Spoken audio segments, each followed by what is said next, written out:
अस्सलाम वालेकुम dear students, मैं आपका टीचर ज़हीर अहमद कुरैशी आज रिमेनिंग एक्सरसाइज के साथ आपके सामने हाजिर हूँ। आज हम डिस्कस करेंगे आपके चैप्टर नंबर 4 की रिमेनिंग एक्सरसाइज को और हम देखेंगे डिफरेंट कोडिंग एग्जांपल्स जो आपके एक्सरसाइज के अंदर मौजूद हैं कि उन्हें हम किस तरह से सॉल्व कर सकते हैं। तो देखें, पहला क्वेश्चन आपके पास यहाँ आ जाता है जो आज के लेक्चर का, right the following code using while loop.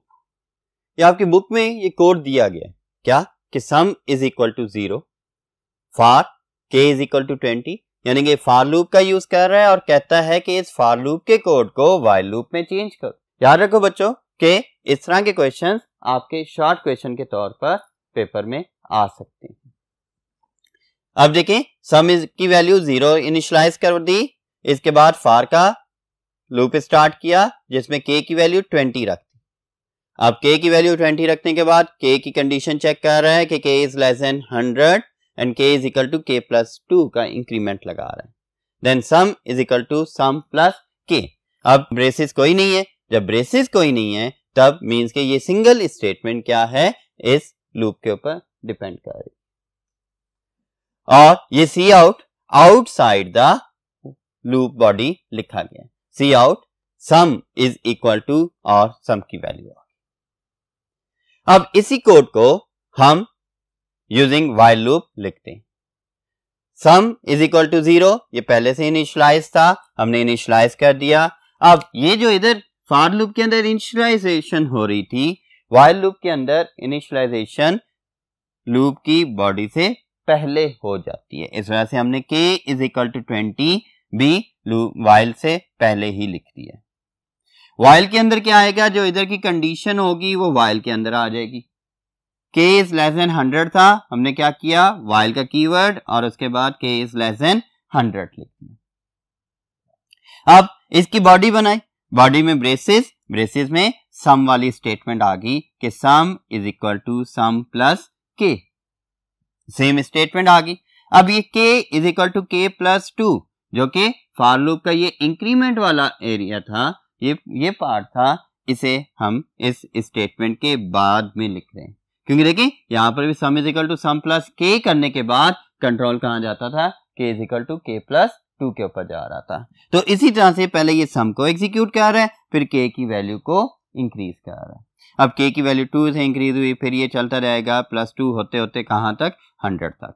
और ये सी आउट की स्टेटमेंट लूप की बॉडी के बाहर थी, सिंगल स्टेटमेंट थी, तो सेमीकोलन से टर्मिनेट होगी। तो ये सी आउट की स्टेटमेंट हमने लूप की बॉडी को क्लोज किया और इसके बाद में लिख दी कि सी आउट \n सम, न्यू लाइन सम, और इधर इक्वल टू आ जाएगा साथ में क्योंकि ये भी इक्वल टू है, दोनों का सेम होना लाजमी है। एंड देन सम की वैल्यू को हमने यहां पर प्रिंट करवा दी। तो बच्चों ये था कि एक फॉर लूप से व्हाइल लूप में हमने किस तरह से कन्वर्ट किया। इनिशियलाइजेशन पहले कर दी, व्हाइल के साथ कंडीशन लिख दी, और जो इसकी इंक्रीमेंट डिक्रीमेंट था वो लूप की बॉडी के एंड में लिख दिया ताकि सबसे एंड में वो क्या करे, इंक्रीमेंट या डिक्रीमेंट को परफॉर्म करे। इसी तरह से आपसे रिवर्स में भी पूछा जा सकता है, व्हाइल लूप का कोड दे दिया जाए और कहा जा सकता है कि इसे फॉर लूप में लिखें या डू व्हाइल लूप के अंदर लिखें। तो इस तरह से डिफरेंट कोड्स को डिफरेंट वे में आपसे पूछा जा सकता है। मजीद एक्सरसाइज के क्वेश्चंस के लिए नेक्स्ट बोर्ड की तरफ मूव करता हूं।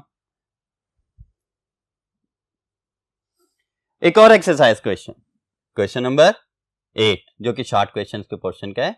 Right the following code using switch statement to produce the same output.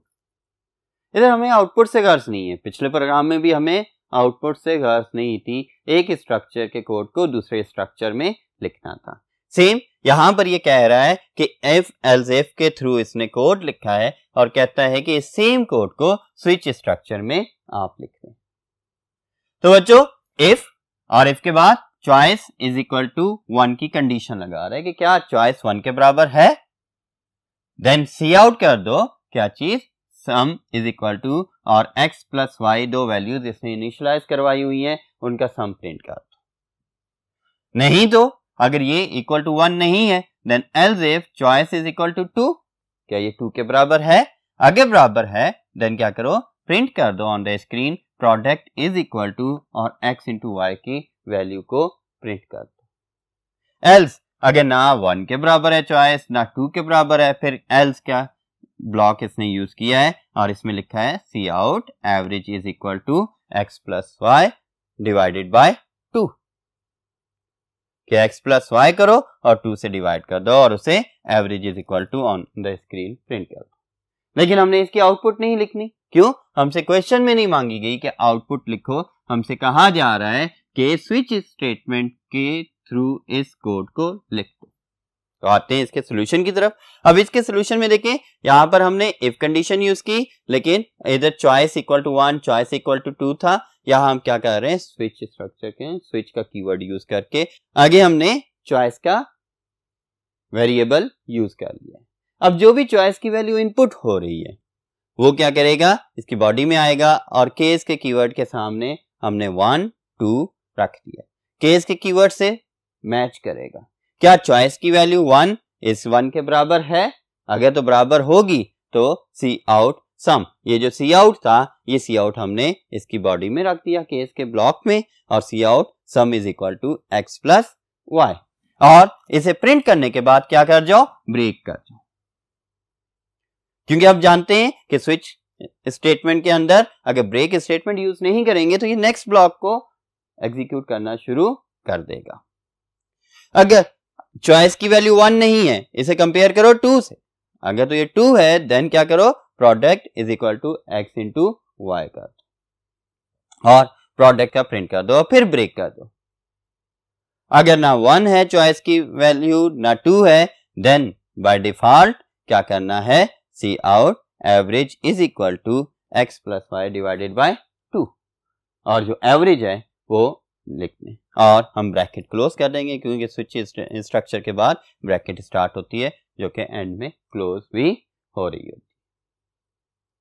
तो बच्चों इस तरह से हमारे पास जो कोड है इफ एल्स का या इफ एल्स इफ का, तो उसे हम क्या कर सकते हैं, स्विच स्टेटमेंट में लिख सकते हैं। आपसे ये भी शॉर्ट क्वेश्चंस में पूछा जा सकता है। इसी तरह इफ एल्स में कोड दिया होगा टर्नरी ऑपरेटर में लिख दें, ये एमसीक्यूज में आ जाता है कि कौन सी स्टेटमेंट ट्रू होगी, सही होगी, या टर्नरी ऑपरेटर में है उसे इफ एल्स के अंदर पूछा जा सकता है। तो ये चीजें आती हैं कि एक कोड से दूसरे कोड में कैसे कन्वर्ट किया जाएगा। तो इसमें आपको समझ आ गई होगी। अब नेक्स्ट शॉर्ट क्वेश्चन की तरफ हम मूव करते हैं, जिसके लिए हम नेक्स्ट बोर्ड पर जाते हैं। जी बच्चों, अब आ गया हमारे पास नेक्स्ट शॉर्ट क्वेश्चन, जिसमें है कि what will be the output of the following code. बहुत ही इंपॉर्टेंट एक्सरसाइज पर मुश्तमिल आज का लेक्चर है, क्योंकि इसमें से आपके 1 या 2 शॉर्ट क्वेश्चन लाजमी आते हैं इस तरह के पैटर्न पर, या यही वाले भी हो सकते हैं। तो बेटा आपने इसे जरूर गौर से समझना है। तो बेटा ये एक कोड लिखा हुआ है और आपसे पूछा जा रहा है कि आउटपुट क्या होगी। जब आपको पेपर में कोड दिया गया होगा तो साथ में कोई कंप्यूटर नहीं मिलेगा, क्या आप उसे उधर रन करके देख लें। उसकी वजह आपको ड्राई रन करना आना चाहिए अपने कोड को। उसके लिए हमारे पास देखते हैं कि क्या आ गया, इंट के एंड सम, यानी कि 2 वेरिएबल हैं, कौन से, एक के है और दूसरा सम है, जिसमें के की वैल्यू इनिशियलाइज कर दी गई 1 से और सम की वैल्यू क्या आ गई, 0 आ गई। यानी कि सबसे पहले के की वैल्यू 1 है और सम की वैल्यू 0 है। अब आते हैं, व्हाइल का लूप लगा हुआ है, के इज लेस देन 10, के की वैल्यू 1 है, yes it is less then 10, तो कंट्रोल कहां आ गया, इसकी बॉडी में आ गया। और अब इसे सम करेगा, sum is equal to sum plus k. First time जब सम कर रहा है, सम की वैल्यू 0 है और प्लस के की वैल्यू 1 है, तो सम की न्यू वैल्यू क्या आ गई, 1 आ गई। इसके बाद इसी की बॉडी के अंदर सी आउट है, सी आउट के बाद क्या चीज आ रही, के। ये देखें ये के की वैल्यू आ रही, किसकी वैल्यू आ रही, के की, और इसके बाद ही सम लिखा है। कोई टैब बैकस्लैश टी के थ्रू नहीं इंसर्टेड, कोई बैकस्लैश एन के थ्रू न्यू लाइन नहीं है, तब आपके पास आउटपुट जो होगी वो एक दूसरे के साथ ज्वाइंट आती जाएगी। ठीक है, अब देखें के के बाद सम, सम की वैल्यू भी क्या आ गई, 1 आ गई, तो ये आपकी सम की वैल्यू आ रही। अब इसके बाद कंट्रोल आ गया नेक्स्ट स्टेटमेंट पर और k की वैल्यू को 2 का इंक्रीमेंट कर दिया। k की वैल्यू 2 से इंक्रीमेंट होने के बाद k की न्यू वैल्यू क्या बन गई, 3 बन गई, जो कि पहले 1 थी। अब यहां पर कंडीशन चेक होगी, कंट्रोल कंडीशन पर गया और कंडीशन चेक हुई कि क्या 3 is less then 10, yes it is true. तो यहां पर कंट्रोल दोबारा आ गया इसकी बॉडी में और सम की वैल्यू अब क्या है, 1 है और k की वैल्यू क्या आ रही है, 3 आ रही है। सम की वैल्यू 1 आ गई, k की वैल्यू क्या आ गई, 3 आ गई। तो यहां पर सम की वैल्यू 1 और k की वैल्यू 3। तो जब सम की वैल्यू 1 आ गई, k की वैल्यू, तो सम की न्यू वैल्यू क्या बन गई, 4 बन गई। जब हमारे पास k की वैल्यू 3 थी, यहां पर आया 3 + 2, k की न्यू वैल्यू आ गई 5 और कंट्रोल दोबारा कंडीशन पर गया, 5 से चेक किया, 5 is less then 10, again condition true है, तो सम की वैल्यू अब 4 है, 4 + 5, तो हमारे पास यहां पर क्या आ गया, 1 + 3 4, 4 प्लस इधर 5, ये k की वैल्यू, ठीक है। तो 4 + 5 सम की न्यू वैल्यू क्या बना रहा है, 9 बना रहा है। अब ये देखिए यहां पर k की वैल्यू 3 थी और सम की वैल्यू 4 आ गई थी। अब उसके बाद k की वैल्यू क्या आ गई, 5 और सम की वैल्यू क्या आ गई, 9 आ गई। 5 के बाद फिर +2 हुआ तो k की वैल्यू 7 आ गई और 7 is less then 10, condition true है, सम की वैल्यू 9 है और यहाँ सम की वैल्यू 9 आ गई है और k की वैल्यू क्या है, 7, तो सम की न्यू वैल्यू क्या आ रही, 16। ये देखें k की वैल्यू आपकी 7 आ गई और सम की न्यू वैल्यू क्या आ रही है, 16 आ रही है। देन 7 के बाद +2 होकर 9 हो गया। 9 पर जब इधर कंडीशन पर आया, अगेन कंडीशन ट्रू थी और कंडीशन ट्रू होने की वजह से यहाँ पर सम की वैल्यू क्या आ गई है, 16 और k की वैल्यू 9 आ गई, तो रिजल्ट हमारे पास 25। ये देखिए k की वैल्यू 9 और सम की वैल्यू क्या आ गई, 25। देन यहां से कंट्रोल +2 करेगा, 9 + 2 11 और 11 कंडीशन के पास जब जाएगा उधर इवेलुएट होगा तो कंडीशन फॉल्स हो जाएगी, 11 इज लेस देन 10 फॉल्स हो गई। अब ये क्या है, आउटसाइड द व्हाइल लूप आ जाएगा। तो हमारे पास आउटपुट क्या है, इस तरह से हमारे पास आउटपुट आ जाएगी। क्यों इस तरह से आ रही है कि क्योंकि सी आउट के अंदर हमने कोई भी एस्केप सीक्वेंसेस भी नहीं यूज किए, कोई मैनिपुलेटर्स यूज नहीं किए। अगर आप यहाँ पर k और सम के दरमियान कोई एस्केप सीक्वेंसेस यूज करोगे तो ये अलग अलग आ जाएंगे, ठीक है। तो इस तरह से आपके पास ये आउटपुट जनरेट हो रही है। ओके बच्चों, अब शॉर्ट क्वेश्चन नंबर 10 को हम डिस्कस करते हैं। What will be the output of the following code. अब इस कोड की हमने आउटपुट चेक करनी है। बेसिकली ये क्वेश्चन या ये कोड आपके चैप्टर नंबर 3 से रिलेट करता है, जहां पर आपने इंक्रीमेंट और डिक्रीमेंट ऑपरेटर्स के बारे में पढ़ा है। इसमें कोई कंट्रोल स्ट्रक्चर्स यूज नहीं हो रहे, जस्ट ये ऑपरेटर्स का यूज है। फिर हम इधर डिस्कस करते हैं और इसे समझते हैं कि इंक्रीमेंट डिक्रीमेंट से आउटपुट पर क्या डिफरेंसेस आ रहे हैं। तो बेटा देखें, आपके पास यहाँ 3 वेरिएबल्स हैं, a, b and c। a की वैल्यू 0 बता दी, b की वैल्यू 1 है एंड c की वैल्यू 2 इनिशियलाइज कर दी गई। अब अगर हम डिस्कस करें यहां पर, तो a की वैल्यू क्या है, b + c। b + c मतलब b की वैल्यू क्या आ गई, 1 प्लस c की वैल्यू क्या आ गई, 2। तो a की जो न्यू वैल्यू बनी वो हमारे पास क्या बन गई, 3 बन गई। इसके बाद जब कंट्रोल आएगा नेक्स्ट लाइन पर, नेक्स्ट लाइन के अंदर हमारे पास क्या है, प्रीफिक्स इंक्रीमेंट ऑपरेटर आ गया। अब आपको रिव्यू करवाता चलूं कि prefix and postfix increment decrement operators में फर्क क्या है। प्री मतलब पहले ऑपरेशन परफॉर्म होगा, then assignment of the value होगी। पोस्टफिक्स मतलब, पोस्ट मतलब बाद में, इसमें पहले वैल्यू असाइन हो जाएगी, देन ऑपरेशन परफॉर्म होगा इंक्रीमेंट या डिक्रीमेंट।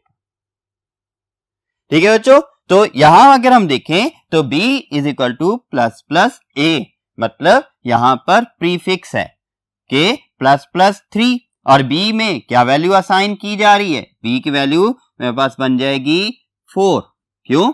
3 + 1 4 हो गया। और इसके साथ साथ ए की वैल्यू भी, मतलब अगर हम यहां पर अंडरस्टैंड करें तो इधर क्या चीज आ रही है कि ए प्लस ए करने से हमारे पास ए की वैल्यू पहले 4 होगी, ए की वैल्यू 4 हो गई और उसके बाद ये बी को असाइन किया जा रहा है तो बी की वैल्यू भी क्या आ गई, 4 आ गई। लेकिन उसके बरक्स अगर हम देखते हैं सी को, नेक्स्ट स्टेटमेंट आ गई। अब नेक्स्ट स्टेटमेंट के अंदर क्या चीज आ रही है, पोस्टफिक्स ऑपरेटर आ। पोस्टफिक्स के हवाले से मैंने आपको बता दिया कि पोस्टफिक्स में क्या हो रहा है कि पहले वैल्यू असाइन की जा रही है फिर उसके बाद इंक्रीमेंट हो रहा है। मींस बी की वैल्यू क्या थी, 4 थी और सी की न्यू वैल्यू क्या आ जाएगी, 4। कैसे बच्चों, इधर देखें कि जब बी था b = ++ a, तो इसके जो माइक्रो ऑपरेशन परफॉर्म हुए इसने क्या किया, a = a+1 किया और उसके बाद b = a किया। लेकिन दूसरी स्टेटमेंट जो है c = b++, अब c = b++ के अंदर इसके अगर हम माइक्रो ऑपरेशंस को देखें तो ये पहले क्या करेगा, c = b कर देगा, फिर आएगा b = b+1 करेगा। तो बेटा इसके अंदर पहले b की वैल्यू क्या थी, 4 असाइन हो गया c को, c की न्यू वैल्यू आ गई 4, अब b+1 हो गया और b की न्यू वैल्यू क्या आ गई, 5। यही बात जब हम सी आउट में जाते हैं, ए की वैल्यू क्या है, ए की वैल्यू अपडेटेड वैल्यू 4 आ जाती है। यहां पर 3 लिखा है लेकिन यहां क्या आएगा, 4 आएगा, क्योंकि ++ a की वजह से इसकी वैल्यू इंक्रीमेंट हो जाएगी और ये वाली वैल्यू हम नहीं लिखेंगे फिर इन द आउटपुट, रिपीट, ये वाली वैल्यू हम नहीं लिखेंगे इन द आउटपुट, बल्कि जो अपडेटेड वैल्यू होगी जो कि 4 थी वो आउटपुट का हिस्सा बनेगी। इसी तरह b की जो वैल्यू है यहां पर 4 थी, लेकिन ये पोस्टफिक्स की वजह से जब इधर ये दोबारा से रिट्रीव होगा तब ये क्या काम करेगा, यहां पर जब दोबारा प्रोसेस हो रहा होगा तब इसकी वैल्यू क्या आ जाएगी, 5। क्योंकि ये देखें हमने यहां पर कैलकुलेट किया कि पहले वैल्यू तो असाइन होगी c को, फिर उसके बाद उसकी वैल्यू 5 भी होगी। एंड देन c की वैल्यू हमने यहां कैलकुलेट की थी जो कि b की वैल्यू से हुई थी और वो क्या है, 4, और आपकी आउटपुट जो आ जाएगी, आपकी आउटपुट आ जाएगी इसमें 4, 5, 4। ओके बच्चों, एक्सरसाइज के रिमेनिंग क्वेश्चंस को सॉल्व करने के लिए हम चलते हैं फर्स्ट बोर्ड की तरफ। ओके बच्चों, अब हम नेक्स्ट एक्सरसाइज क्वेश्चन को डिस्कस करते हैं जिसके अंदर कह रहा है write the nested loop that will print the following patterns. पहला पैटर्न वो दे रहा है कि हमारे पास इस तरह से ये एक पैटर्न है, इसके लिए नेस्टेड लूप का कोड लिखें और उसके जरिए से इस आउटपुट को प्रोड्यूस करवाएं। अब बच्चों इस कोड को हम थोड़ा सा अंडरस्टैंड करते हैं कि हमने इसकी लॉजिक कैसे बनानी है, इसे लूप्स में कैसे यूज करना है। तो अगर हम इधर देखें तो यहां पर हमारे पास दो चीजें आ रही हैं, एक रो आ रही है और दूसरी चीज क्या आ रही है, कॉलम्स आ रहे हैं। ये कॉलम आ गए और ये रोज आ रही है। कितनी रोज हैं, 5 रोज हैं और मैक्सिमम कितने कॉलम्स जा रहे हैं, 5। लेकिन कॉलम्स की तादाद रो के साथ साथ चेंज होती जा रही है। यही मेन ट्रिक है कि इसे हमने कैसे अपने प्रोग्राम के थ्रू मैनेज करना है। ठीक है, तो इसके लिए कोड लिखते हैं। कोड के अंदर हेडर फाइल्स आ गई, मेन का फंक्शन आ गया। मेन के फंक्शन के अंदर हम कितने वेरिएबल डिक्लेयर करेंगे, 2। क्यों, एक के जरिए रोज को रिप्रेजेंट किया जाएगा और दूसरे के जरिए कॉलम्स को रिप्रेजेंट एंड कंट्रोल किया जाएगा। अच्छा बच्चों, अब हमने इसमें देखना है कि हमने लूप कहां से कहां तक का चलाना है। अगर मैं यहां पर रो की वैल्यू 1 2 3 4 5 कर दूं और कॉलम की वैल्यू फिर हमारे पास चेंज आ जाएगी और उस तरह से कोड कॉम्प्लिकेटेड हो जाएगा। आपको एक आसान से तरीके से मैं इसका कोड लिखकर बता देता हूं, जिसके अंदर हम ये देखते हैं कि मैंने क्या किया कि पेरेंट लूप को मैंने रिवर्स में यूज कर लिया। मैं क्या कर रहा हूं, r की वैल्यू को 5 से स्टार्ट करूंगा, पहली रो में r की वैल्यू 5 कर दूंगा, दूसरी रो के अंदर r की वैल्यू 4 हो जाएगी, तीसरी रो में 3 हो जाएगी, चौथी रो में 2 हो जाएगी, पांचवी रो में 1 हो जाएगी। मींस डिक्रीमेंट का ऑपरेटर यूज करते हुए अब यहां से r की वैल्यू की बात होगी। लेकिन ये मैंने क्यों किया, 5 क्यों यूज किया, पहली दफा c की वैल्यू 1 से स्टार्ट हो, 2 3 4 एंड 5। 5 क्या है, r, मींस c कहां से चले, 1 से स्टार्ट होकर c is less than equal to r चले। अब यही चीज देखें, दूसरी दफा c की वैल्यू फिर 1 से स्टार्ट होगी, 2 3 और r की वैल्यू क्या होगी 4, तो ये कहां तक चला, r टाइम्स चला। इधर भी ये r टाइम्स चल रहा है, इधर भी r टाइम्स चल रहा है। तो इस तरह से हमारे पास हम इसके एग्जीक्यूशन को कंट्रोल कर सकते हैं। मींस अगर हम इस पैटर्न को देखें तो इसके अंदर कॉलम्स डिपेंड कर रहे हैं रोज पर, और कॉलम्स कहां तक, 1 से लेकर कहां तक एग्जीक्यूट होंगे, r तक। तो इसके लिए कोड कैसे लिखेंगे, इस कोड के अंदर अगर हम देखते हैं तो r की वैल्यू मैंने 5 रख दी, यानी मैंने पेरेंट लूप को इनिशियलाइज 5 से करवा दिया, और उसके बाद मैं इसे टर्मिनेट कहां पर करूंगा, 1 पर। अच्छा, जब डिसेंडिंग ऑर्डर में हम लूप को यूज करते हैं तब हम याद रखेंगे कि जी यहां पर ग्रेटर देन का साइन आना चाहिए। क्यों, बड़ी वैल्यू से छोटी वैल्यू तक जा रहे हैं। लेकिन अब डिसेंडिंग ऑर्डर में तो r is equal to 5, 5 is greater than equal to 1, condition true हुई, कंट्रोल इसकी बॉडी के अंदर आ जाएगा। और जब डिसेंडिंग ऑर्डर में हम लूप यूज करते हैं, एक और चीज बता दूं कि यहां पर डिक्रीमेंट ऑपरेटर यूज कर रहे होते हैं। असेंडिंग ऑर्डर में लूप यूज होगा तो इंक्रीमेंट ऑपरेटर, डिसेंडिंग ऑर्डर में अगर लूप यूज करेंगे तब डिक्रीमेंट ऑपरेटर यूज करते हैं। सो बच्चों, इसकी एग्जीक्यूशन देखते हैं। फर्स्ट टाइम r की वैल्यू 5 है और कहां से चेक हो रहा है, 5 is greater than equal to 1, true हो गया। देन ये कंट्रोल बॉडी में आ गया। अब c की वैल्यू क्या हुई, 1। c का लूप हम कहां से इनिशियलाइज करवा रहे हैं, 1 से, और c is less than equal to r, यानी 1 is less than equal to 5। r की वैल्यू क्या है, 5 है। तो क्या हुआ, कंट्रोल इधर आया और c की वैल्यू प्रिंट कर दी। फर्स्ट टाइम ये c की वैल्यू 1 प्रिंट कर दी। फिर इसके बाद स्पेस के बाद c की वैल्यू 2 की, 2 is greater than less than equal to 5, true है। सेकंड टाइम 2 प्रिंट किया, फिर इसी तरह 3, फिर 4, फिर 5 प्रिंट कर दिया। अब देखिए 5 आ गया, 3 4 5 करके, तब हमारे पास 5 is less than equal to 5, true थी, इसे प्रिंट किया। 5 के बाद 6 आ गई वैल्यू। अब जब 6 आई तो ये वाला लूप टर्मिनेट कर गया, क्योंकि कंडीशन फॉल्स होगी। कंट्रोल कहां आ गया, न्यू लाइन पर। इसके बाद कंट्रोल इस न्यू लाइन पर आ जाएगा, और इधर से दोबारा कंट्रोल गया r माइनस माइनस, यानी r की वैल्यू पहले 5 थी, 5 से अब क्या हो गई, 4 हो गई। 4 is greater than equal to 1, condition true है। कंट्रोल इनर लूप में आया, c को फिर 1 किया, और 1 करने के बाद c को किससे चेक किया, अब 5 की बजाय किधर तक, 4 तक चेक करेगा। फिर वही बात आ जाएगी, 1 देन 2 देन 3 देन 4 तक ये चलेगा, और जैसे ही इसकी वैल्यू 5 होगी तो ये लूप एंड हो जाएगा। वही देखें, 1 2 3 एंड 4 तक चला। देन इसके बाद न्यू लाइन में आएगा, r की वैल्यू फिर 4 की बजाय 3 हो जाएगी। अब यहां पर ये क्या करेगा, 3 तक चलेगा। c की वैल्यू 1, फिर c की वैल्यू 2, फिर c की वैल्यू 3 तक एग्जीक्यूट होगा इनर लूप। इस तरह से किसी की वैल्यू फर्स्ट टाइम 1 प्रिंट हो जाएगी, फिर 2, फिर 3 प्रिंट हो जाएगी। देन नेक्स्ट आ जाएगा फिर न्यू लाइन, फिर r की वैल्यू 3 की बजाय 2 हो जाएगी।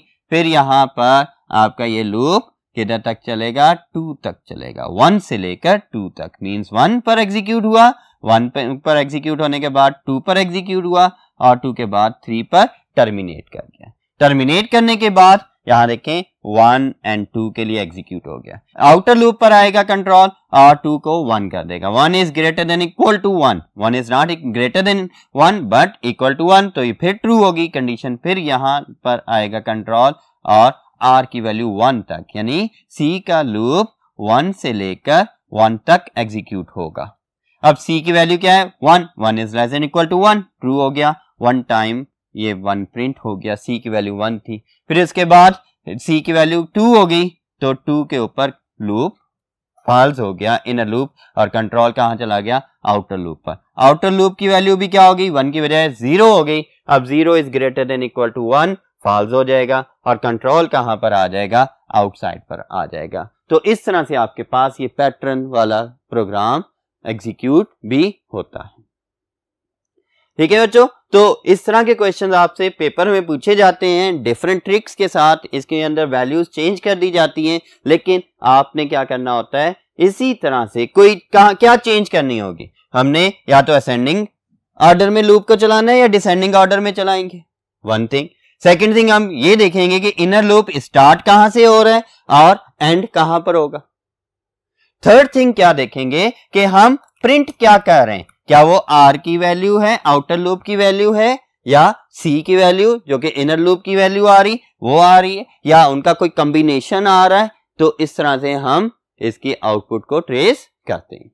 आपने मैथ के अंदर सीक्वेंस सीरीज के चैप्टर्स पढ़े हुए हैं, तो उन सीक्वेंस सीरीज के चैप्टर्स के अंदर भी इसी तरह से आप क्या कर रहे होते हैं, सीरीज की नेक्स्ट वैल्यूज को डिटरमाइन कर रहे होते हैं। तो वही काम उसी तरह की लॉजिक्स बनाकर हम इधर भी वही काम कर सकते हैं। शॉर्ट क्वेश्चन के लिए हम नेक्स्ट बोर्ड पर चलते हैं। जी बच्चों, एक और आउटपुट दी गई है कि इसके लिए भी नेस्टेड लूप लिखना है। अब इस आउटपुट में देखें क्या डिफरेंस आ रहा है। पिछली आउटपुट में था कि 1 2 3 4 5, फिर सेकंड में था 1 2 3 4 1 2 3 1 2 1, लेकिन इसमें इन्होंने आउटपुट चेंज कर दी। अब क्या चेंज लेकर आए, फर्स्ट टाइम 1 2 3 4 5 चल रहा है, सेकंड टाइम क्या है 2 3 4 5, थर्ड टाइम क्या आ रहा है 3 4 5, फोर्थ टाइम क्या आ रहा है 4 and 5, एंड फिफ्थ टाइम 5 आ रहा है। मींस इसमें हमारे पास क्या चीज सेम है, ये एंडिंग वैल्यू सबकी सेम आ रही है। और आप देखिए कॉलम की वैल्यूज होती है 1 2 3 4 5, ये चेंज हो रही है, तो ये कॉलम की वैल्यूज हैं। इधर अगर मैं लगा दूं रो की वैल्यूज 1 2 3 4 5। अब बच्चों अगर आप देखें तो फर्स्ट टाइम रो 1 है तो कॉलम 1 से स्टार्ट होकर कहां तक जा रहा है, 5 तक जा रहा है। सेकंड टाइम यहां पर रो 2 है तो कॉलम की वैल्यू फर्स्ट कॉलम है, लेकिन वैल्यू क्या है, वैल्यू तो 2 है। क्या मैं इसे कह सकता हूं कि कॉलम इज इक्वल टू रो? अगर मैं ऐसे कह दूं, देखिए फर्स्ट टाइम कॉलम की वैल्यू भी 1 थी, रो की वैल्यू भी 1 थी, तो इधर 1 से प्रिंट होना स्टार्ट हो गया। जब सेकंड रो में आए रो की वैल्यू 2 हो गई, तो कॉलम की वैल्यू भी 2 होकर उसने उधर से प्रिंटिंग स्टार्ट कर दी, और कहां तक लेकर गए, C is less than equal to 5 तक लेकर गए। जब C is less than equal to 5 है, यहां पर C is equal to R से C इज इक्वल टू 2 से स्टार्ट हुआ, 5 तक चला। इधर हम देखते हैं C इज इक्वल टू 3 से स्टार्ट हुआ, 5 तक रन हुआ, 4 से स्टार्ट हुआ 5 तक, 5 से स्टार्ट हुआ 5 तक ही रन हुआ। तो इसी को हम कोड में लिखते हैं और कोड के अंदर देखें। ओके बच्चों, रिपीट। ओके बच्चों, अब हम कोड में देखते हैं कि इस पैटर्न को हम किस तरह से लिखेंगे। हेडर फाइल्स लिख ली, हेडर फाइल्स के बाद हम ये देखते हैं कि हमने कितने 2 वेरिएबल डिक्लेयर किए, क्योंकि इसके अंदर और कुछ भी नहीं है, सिर्फ रोज हैं और कॉलम्स हैं। आउटर लूप जो है हम 1 से स्टार्ट कर रहे हैं और 5 तक लेकर जा रहे हैं। 1 2 3 4 5, ये देखिए आउटर लूप से रोज कंट्रोल हो रही हैं, 1 2 3 4 5। ठीक है, यहां C और R की बजाय हमने variable A and B use किए, तो B is equal to A कर देंगे। तो यहां भी B is less than equal to 5। अब इनर लूप में जब कंडीशन ट्रू हो गई कि A की वैल्यू 1 है, 1 is less than equal to 5, control कहां आ गया, इनर लूप पर आ गया। अब B की वैल्यू A से स्टार्ट की, B की वैल्यू A की वैल्यू क्या है, फर्स्ट टाइम 1 है, 1 से स्टार्ट की और कहां तक रन किया, 5 तक। 5 टाइम्स ये वाला लूप रन होगा और 1 2 3 4 5 B की वैल्यू को प्रिंट करता जाएगा। जैसे ये लूप टर्मिनेट होगा, कंट्रोल इधर आएगा न्यू लाइन पर, और कंट्रोल न्यू लाइन पर मूव करके कहां चला जाएगा, इंक्रीमेंट ऑफ आउटर लूप पर चला जाएगा, जो कि 2 हो जाएगा। अब A की वैल्यू 2 के लिए इनर लूप रन होगा 1 खत्म हो गया। अब a की वैल्यू 2 के लिए इनर लूप रन होगा, मींस के b की वैल्यू क्या आ गई, फर्स्ट टाइम 2, फिर 3, फिर 4, फिर 5 तक ये रन होगा।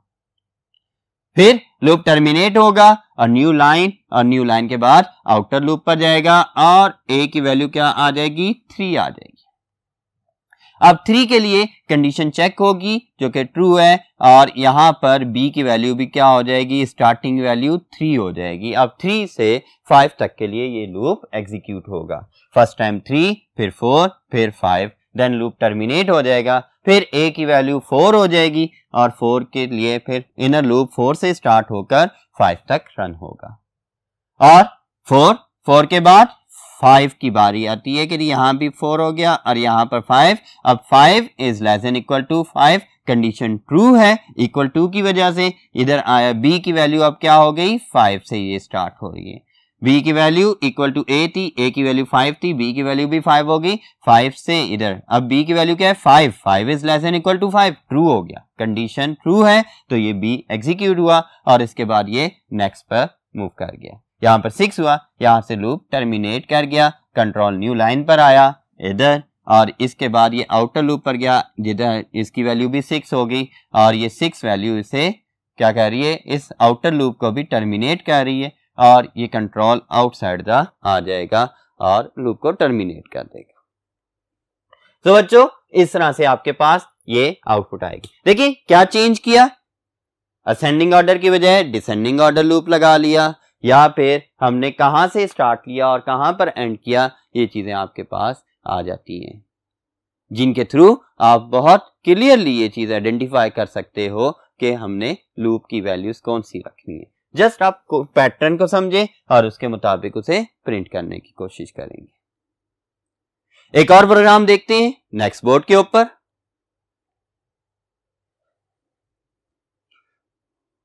ओके बच्चों, अब इस प्रोग्रामिंग को पैटर्न के अंदर देखें कि ये कह रहा है कि एक pyramid, half pyramid of asterisks print करो। किस तरह से, first time 1, second time 2 asterisk, third time 3 asterisk, fourth time 4 asterisks, fifth time 5 asterisks. अब अगेन देखें, अगर मैं कहता हूं कि ये क्या आ रहे हैं, रोज की वैल्यू मैं इधर लेबल कर लेता हूं ताकि 1 2 3 4 5 कॉलम को इक्वल करवा देता हूं, column is less than equal to row. Means अगर रो 1 है तो कॉलम भी कहां तक रन हो, कहां तक एग्जीक्यूट हो, 1 तक। रो 2 है तो कॉलम भी कहां तक एग्जीक्यूट हो, 2 तक। रो 3 है तो कॉलम भी एग्जीक्यूट कहां तक हो, 3 तक हो। रो 4 है तो कॉलम भी 4 तक और रो 5 है तो कॉलम भी 5 तक एग्जीक्यूट हो। अब बच्चों इसी चीज को कोड में देखते हैं कि कोड में क्या हमने चेंज किया कि हमारे पास ये आउटपुट आ रही। पिछली आउटपुट में आपने देखा कि 1 2 3 4 5 2 3 4 5 उसमें रिवर्स पैरामीटर था, यहां पर हमारे पास इस तरह से पैरामीटर आ रहा है। अब इसका कोड वही हेडर फाइल्स आ गई, मेन फंक्शन आ गया, इसके बाद 2 वेरिएबल आ गए। इस दफा हमने i एंड j के 2 वेरिएबल ले ली। अब बच्चों i की वैल्यू मैंने कहां से स्टार्ट करवा दी, i रो को रिप्रेजेंट कर रहा है 1 से, ये हमारे पास i की वैल्यू आ गई और कहां तक चलेगी, i इज लेस देन और इक्वल टू 5 तक चलेगी। और कॉलम की जगह पर मैंने क्या किया है, j यूज किया है, तो यहां पर j is less than equal to i तक हम करेंगे इनर लूप के अंदर। i की वैल्यू 1 हुई, कंट्रोल इनर लूप में आ गया। अब क्या होगा, for j is equal to 1, j को भी हमने कहां से स्टार्ट किया है, j को भी 1 से ही स्टार्ट कर रहे हैं, लेकिन j को कहां तक एग्जीक्यूट करवा रहे हैं, ith टाइम्स हम प्रिंट करवा रहे हैं, 1 से ith टाइम्स। तो means j is equal to 1, j is less than equal to i। j की वैल्यू 1 है, 1 से 1 तक तो 1 टाइम प्रिंट होगा, 1 से 2 तक तो 2 टाइम्स प्रिंट हो रहा है, फिर 3 टाइम्स, फिर 4 टाइम्स, इस तरह से। अब प्रिंट क्या करवा रहे हैं बच्चों, यहां पर अगर इस कोड को देखें तो क्या ये स्टैरिक को प्रिंट करेगा, नहीं। स्टैरिक प्रिंट करवाने के लिए हमें क्या करना है, इस सी आउट के अंदर इधर हम स्टैरिक लिखेंगे तब जाकर ये प्रिंट होगा। क्या अगर जे लिख देते तो वो क्या करता, जे की फॉर्म में जिस तरह से पहले कोड लिखा हुआ था तब ये 1 1 2 1 2 3 1 2 3 4 1 2 3 4 5 प्रिंट कर देता। अब जब स्टैरिक प्रिंट करवाने तब हम यहां पर वेरिएबल नहीं लिखेंगे, जो भी कैरेक्टर इधर आपके आउटपुट में मांगा गया होगा उसे हम इधर लिख देंगे। फर्स्ट टाइम कितने स्टैरिक्स प्रिंट हुए, 1 स्टैरिक प्रिंट हुआ। फिर इसके बाद इंक्रीमेंट हुआ इनर लूप में, इनर लूप की कंडीशन फॉल्स हो गई। क्यों, जे की वैल्यू क्या है, 1 है। जे की वैल्यू जैसे ही, और आई की वैल्यू भी क्या है, 1 है। जे की वैल्यू 2 हुई, 2 is less than equal to 1, false हो गई। अब इसके बाद क्या होगा, कंट्रोल आउटर लूप पर आता है और आउटर लूप में आई की वैल्यू 2 कर देता है। अब जे की वैल्यू 1 है, 1 से लेकर कहां तक चेक होगा, 1 एंड 2 तक चेक होगा। अब जे की वैल्यू 2 आ गई और 2 के बाद आपके पास यहां से क्या चीज आ रही, 2 टाइम्स स्टैरिक प्रिंट हो गया। फिर जे की वैल्यू 3 हो गई, फिर 3 टाइम्स स्टैरिक प्रिंट हो जाएगा। फिर जे की वैल्यू 4 तक चली जाएगी आई की वैल्यू की बेस पर और 4 टाइम्स आपका स्टैरिक प्रिंट हो जाएगा। और फिर आई की वैल्यू 4 होने की वजह से 3 4 एंड देन 5 होने की वजह से जे 1 से 5 तक जाएगा और 5 टाइम्स स्टैरिक को प्रिंट कर देगा। और जैसे ही आई की वैल्यू 6 होगी तब क्या होगा, तब आपके पास आउटर लूप भी टर्मिनेट कर जाएगा और कंट्रोल कहां पर आ जाएगा, कंट्रोल आपका गेट ch पर आ जाएगा और प्रोग्राम भी एंड हो जाएगा। तो बेटा यहां तक थी आपके पास शॉर्ट क्वेश्चंस की डिस्क्रिप्शन, जिसमें आपके ज्यादातर प्रोग्रामिंग कोड था और उसके साथ साथ कुछ डिस्क्रिप्टिव क्वेश्चंस भी मौजूद थे। अब हम आपसे क्वेश्चन नंबर 3 जो कि आपका लॉन्ग क्वेश्चन से रिलेटेड है उसे डिस्कस करते हैं और उसे हम ये देखते हैं कि हमने इन क्वेश्चंस को अपने टॉपिक के अंदर कहां कहां पढ़ा है और अगर लॉन्ग क्वेश्चन आ रहा है तो हमने उसे पेपर में कैसे कवर करना है। क्योंकि लॉन्ग क्वेश्चन ऐसा भी नहीं होना चाहिए कि शॉर्ट क्वेश्चन लगे और लॉन्ग क्वेश्चन ऐसा भी ना हो कि बहुत ही आपका लेंथी हो जाए, जिसकी बेस के ऊपर आप अननेसेसरी मटेरियल इंसर्ट करने की वजह से आपके एक्चुअल नंबर भी ना मिले। इतना क्वेश्चन में मांगा गया होता है वो चीज आपने डिस्क्राइब करनी होती है। ओके बच्चों, अब हम देखते हैं पहला जो लॉन्ग क्वेश्चन ये कह रहा है, what is decision control structure. अगर आप रिकॉल करें अपने लेक्चर्स को तो फर्स्ट लेक्चर के अंदर हमने इस चीज को पढ़ा था कि डिफरेंट कंट्रोल स्ट्रक्चर्स क्या होते हैं और उसके साथ साथ फिर हमने नेक्स्ट लेक्चर के अंदर यह भी पढ़ा था कि डिसीजन कंट्रोल स्ट्रक्चर, जिसे हम सिलेक्शन कंट्रोल स्ट्रक्चर कहते हैं, वो क्या होते हैं, उसकी डिफरेंट टाइप्स क्या हैं।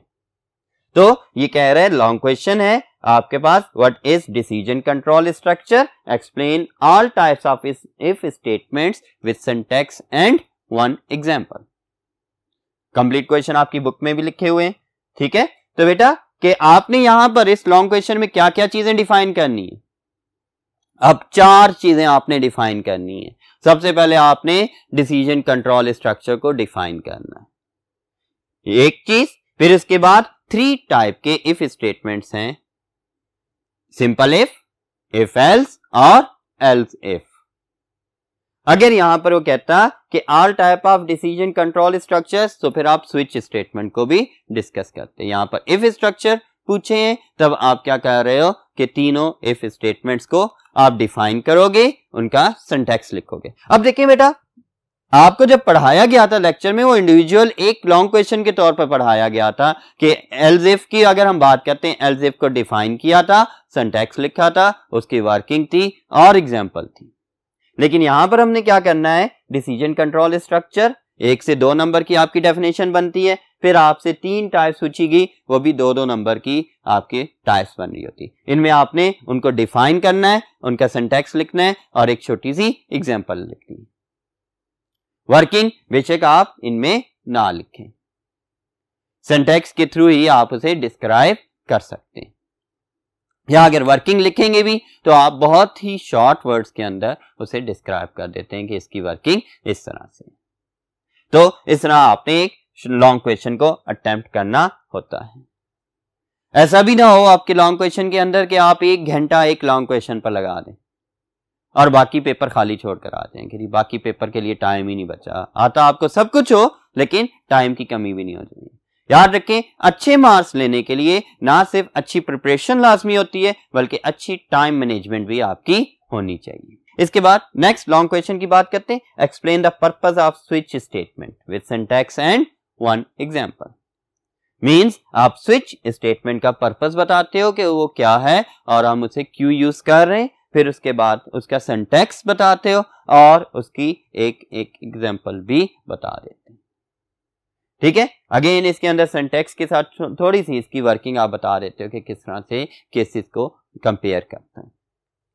ये आपका लॉन्ग क्वेश्चन आ जाएगा। देन थर्ड लॉन्ग क्वेश्चन आपसे, what is looping control structure, यानी कि रेपिटेशन स्ट्रक्चर क्या होता है। ये आपने अपने लेक्चर्स के अंदर पढ़ा है। स्विच स्टेटमेंट वाला भी आपने लेक्चर अपना पढ़ा था पिछले, और उसके साथ साथ लूपिंग कंट्रोल स्ट्रक्चर को भी हमने डिफाइन किया है और उसकी तमाम टाइप्स को भी हमने डिफाइन किया है। Explain all types of looping statement with syntax and examples. Means आप फॉर लूप को डिफाइन करोगे, उसका सिंटैक्स लिखोगे और उसकी एग्जांपल। इसी तरह व्हाइल लूप की डेफिनेशन, सिंटैक्स एंड एग्जांपल, इन तमाम को एक जगह पर लिखना है। तो ये आपके पास इधर भी 4 पॉइंट्स में आपसे डिमांड कर रहा है चीजें। Control structure, looping control structure क्या है, फिर for loop, while loop, do while loop, इन तमाम को आपने एक लॉन्ग क्वेश्चन में डिफाइन करना है। ये लॉन्ग क्वेश्चन जो हैं ये आपके लेक्चर्स के अंदर डिस्कस हो चुके हैं। तो अगर आप लेक्चर्स को रिव्यू करेंगे तो आपके लॉन्ग क्वेश्चंस भी वहां वेल प्रिपेयर हो जाएंगे। ओके बच्चों, ये था आपका चैप्टर नंबर 4 जो कि एग्जांपल्स के साथ और आपको डिफरेंट रेफरेंसेस से समझाया गया। उम्मीद है आपको ये चैप्टर समझ भी आया होगा। याद रखें, ये जो कंट्रोल स्ट्रक्चर्स का चैप्टर है ये बहुत ही इंपॉर्टेंट चैप्टर है प्रोग्रामिंग के हवाले से। बेसिकली प्रोग्रामिंग लॉजिक जो बिल्डअप की जाती है, लॉजिक जो क्रिएट की जा रही होती है अपने प्रोग्राम के अंदर, वो इन कंट्रोल स्ट्रक्चर्स के थ्रू ही क्रिएट की जाती है। इसको बार बार रिवाइज करें, बार बार इसकी एग्जांपल्स की प्रैक्टिस करें, खुद से इसमें चेंजेस लेकर आए कोड के अंदर और आउटपुट मॉनिटर करें कि आउटपुट के अंदर क्या डिफरेंसेस आते हैं। तो इस तरह से आप डिफरेंट लॉजिक्स क्रिएट करना सीखेंगे। उम्मीद है कि आपको ये पूरा चैप्टर अच्छे से समझ आ गया होगा। मेरी तरफ से अल्लाह हाफिज, मिलते हैं नेक्स्ट लेक्चर्स में।